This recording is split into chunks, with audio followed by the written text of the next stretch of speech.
Hello everyone, welcome to Eklavya study point और मेरा नाम है सचिन। आज की इस वीडियो में मैं आप सभी को क्लास 12th की हिंदी इलेक्टिव से जो आपका चैप्टर है दूसरा देवदास, इसके मोस्ट इंपॉर्टेंट क्वेश्चन आंसर्स करवाने वाला हूं 10 मिनट के अंदर अंदर, और आपको इसकी फ्री पीडीएफ भी प्रोवाइड करवा दी जाएगी। तो चलिए वीडियो को आगे बढ़ाते हैं। और आपसे रिक्वेस्ट है, आप मुझे इंस्टाग्राम पर जरूर फॉलो कर लें। मेरा यूजर नेम आप सभी के सामने दिया हुआ है। अगर आपको कुछ भी पूछना हो तो आप मुझे मैसेज भी कर सकते हैं। और अगर आपको पीडीएफ नोट्स डाउनलोड करने हैं तो आप हमारे टेलीग्राम चैनल को ज्वाइन करें। Class 12 ESP new group search मारना है और वहां पे आपको सारी पीडीएफ्स मिल जाएंगी। सबसे पहला प्रश्न है आज का कि दूसरा देवदास पाठ के आधार पर हर की पौड़ी पर होने वाली गंगा जी की आरती का भावपूर्ण वर्णन अपने शब्दों में कीजिए। मीन्स जो हर की पौड़ी हरिद्वार में जो गंगा जी की आरती होती है वो कैसी लगती है। हरिद्वार में हर की पौड़ी पर गंगा जी की आरती ये समझ लो कि शाम के टाइम थोड़ी सी होती है। ठीक है, गोधूली बेला मीन्स थोड़ा सा जब शाम का टाइम हो रहा होता है, और आरती के समय अचानक बहुत सारे दीपक जलते हैं। पंडित और पंडे जो होते हैं, है ना, जो पंडित वगैरह, वो अपने अपने आसन छोड़कर खड़े हो जाते हैं और अपने हाथों में अंगोछा लपेटकर पंचम अंजलि नीलांजलि, जो वो एक जोत टाइप से होती है ना जो घुमाते हैं आरती में, वो पकड़ते हैं। और पहले पुजारी कहता है, जय गंगे माता, जो कोई तुझको ध्याता सारे सुख पाता, जय गंगे माता। यही घंटे घड़ियाल और यही भजन चारों तरफ बजते हैं। और मन्नत तो जो हर किसी की होती है, वो अपने अपने दीपक लिए लोग आते हैं, वहां पे दीपक जलाते हैं। छोटी छोटी किस्तियां दीपकों की गंगा की लहरों में वो छोड़ देते हैं। और जो गंगा पुत्र होते हैं, मीन्स जो गोताखोर होते हैं, वो गंगा में डुबकी लगाते हैं। जिस किसी ने सिक्के विक्के फेंके होते हैं पानी में, वो उसको निकाल कर आते हैं। और ऐसे ही फिर जब पुजारी थक जाते हैं भजन गाते गाते, तो फिर स्पीकर में से लता मंगेशकर जी की सुरीली आवाज में ओम जय जगदीश हरे चलता है भजन चारों तरफ। लोग बहुत ज्यादा खुश हो जाते हैं। ये पूरा है। गंगा पुत्र के लिए गंगा मैया ही जीविका और जीवन है। इस कथन के आधार पर गंगा पुत्रों के जीवन परिवेश की चर्चा करें। गंगा पुत्र कौन होते हैं? ये गंगा पुत्र वो लोग होते हैं जो कि तैराक होते हैं, जो गोताखोर होते हैं। ये क्या, गंगा नदी के आसपास ही पले बड़े लोग हैं।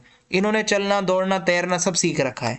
और गंगा जी जो है, हमारी जो गंगा मैया है, वहीं पे उनका बचपन बीता है। गंगा का जल ही उनका बसेरा है। शाम की आरती के समय जब बहुत सारे भक्त लोग आते हैं ना, वो अपना दान दक्षिणा जो गंगा मैया में बहा देते हैं।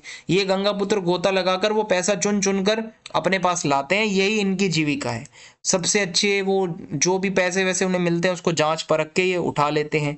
जो भी डोना होता है, मीन्स वो कटोरी जैसा जो छोड़ा जाता है पानी में, उसमें से जो भी सिक्के विक्के जो भी उन्हें मिलता है, झट से वो उसको निकाल लेते हैं। और जितनी भी रेजगारी होती है, मीन्स जो ये सिक्के सिक्के मिलते हैं, इसको ले जाते हैं। ठीक है। और इनके जो वाइफ वगैरह होती हैं, ठीक है, ये क्या करती हैं, वहाँ पे बैठती हैं गंगा घाट पर, और फिर ये रेजगारी जो है उसको बेचती हैं और नोट कमाती हैं। ऐसा चलता है। ठीक है, इनका पूरा एक सिस्टम बंधा हुआ है गंगा मैया के आसपास। पुजारी जी ने लड़की के हम को युगल अर्थ में लेकर क्या आशीर्वाद दिया। ये क्या होता है कि संभव और पारो जब दोनों बैठे होते हैं, तो वो लड़की कहती है हम फिर आएंगे। हम का मतलब है वो लड़की सिर्फ अपने लिए कह रही थी कि हम आएंगे। वो पुजारी ये समझता है कि वो दोनों लोगों को मतलब कपल समझ लेता है कि हम फिर आएंगे। होता क्या, पुजारी कहता है कि भाई तुम जो है फूलो फलो, ठीक है, मतलब हमेशा खुश रहो सुखी रहो, गंगा मैया तुम्हारा जो भी है भाई, जो आपकी मनोरथ है वो पूरी करे। ऐसे में वो लड़की समझती है कि भाई ये तो कपल समझ लिया पंडित जी ने हमें।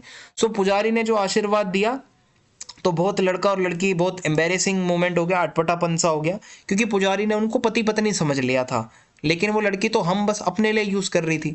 ये है इसमें। मनसा देवी जाने के लिए केबिल कार में बैठे हुए संभव के मन में जो कल्पनाएं उठ रही थी उनका वर्णन करो। मनसा देवी क्या है, थोड़ा ऊपर है। हरिद्वार से आप ऊपर जाओगे तो थोड़ा ऊंचाई पर है एक मंदिर। वहां पे जाने के लिए केबिल कार होती है, मीन्स वो केबल से होती है, उसके ऊपर वो डोलियां चलती हैं। संभव जो है, जो लड़का है, वो मनसा देवी जाने के लिए गुलाबी सी केबिल कार में बैठता है। अब उसे गुलाबी रंग ही अच्छा लग रहा था भाई। सबके हाथ में वो चढ़ावा देखकर दुखी था कि वो चढ़ावे की थाली खरीद कर नहीं लाया। और उसने देखा कि बहुत सारे फूल वूल भी थे। उसे ऐसा लग रहा था कि रंगी बिरंगी वादियों से कोई हिंडोला उड़े जा रहा हो। मतलब वो ऊपर जब जा रहा था डोली में बैठ के, उसे बहुत सुंदर लग रहा था। चारों ओर का दृश्य बहुत सुंदर लग रहा था। और उसको मतलब ये समझ लो कि भाई उसको केवल दिख रही थी, ठीक है, और अपनी केवल के आसपास गुलाबी रंग उसे अच्छा लग रहा था, और उसको वो पूरा जो नजरिया है, जो मतलब उसका नजरिया उस टाइम वो देख पा रहा था, वो बहुत अच्छा था। सो पूरा हरिद्वार उसको दिख रहा था ऊपर से, जगह जगह मंदिरों की वो शिखर दिख रहे थे, गंगा मैया की जो है मतलब धार दिख रही थी जब वो गंगा मैया बह रही है, सड़क दिख रही थी ऊपर से। आप खुद एक्सपीरियंस करोगे तो आप भी कह सकते हो भाई बहुत सुंदर दृश्य होता है।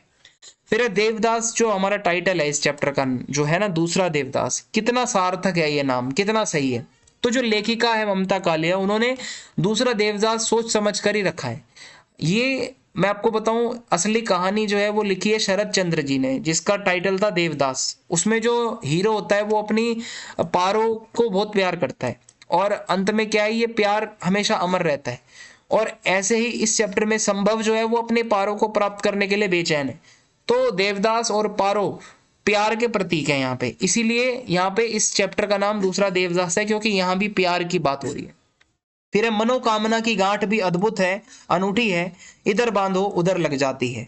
इसका क्या मतलब है, जो लड़की पारो है वो संभव से प्यार करने लगी थी भाई, और हर की पौड़ी पर लड़के के साथ एक छोटी सी मुलाकात से ही पारो का दिल जो है वो उस लड़के पर आ गया था। वो मन ही मन उससे बहुत प्यार करने लगी थी, दोबारा उस लड़के से वो मिलना चाहती थी। उसने भी ऐसी मनोकामना की पूर्ति के लिए धागा बांधा था कि मैं उससे दोबारा मिलूं, मैं उससे प्यार करती हूँ। लेकिन उसे ये उम्मीद नहीं थी कि मनसा देवी से मांगी गई मुराद इतनी जल्दी पूरी हो जाएगी, और वो संभव से मिलने के बाद बहुत खुश हुई। वो हैरान भी थी कि मेरी इच्छा इतनी जल्दी पूरी हो गई।